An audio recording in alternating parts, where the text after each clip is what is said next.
Hey friends, if you wish to fix system restore points deleted or go missing in Windows 11, then please watch this video. I will guide you through the resolutions.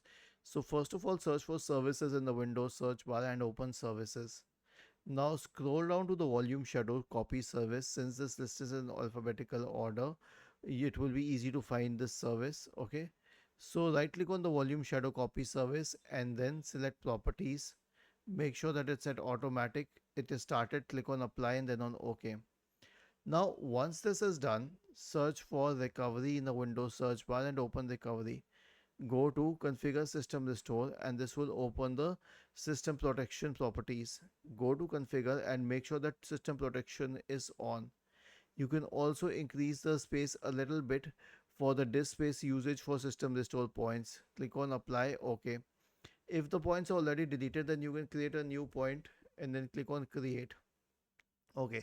Now, why do these points get deleted? Whenever you perform a disk clean upon your computer, there is an option, there's a checkbox which allows you to delete these restore points. So next time, just avoid checking that one. Was this helpful? If yes, then please subscribe to the channel. If not, then let us know in the comment section of the video on how we could help you further. Thank you for watching this video and have a nice day.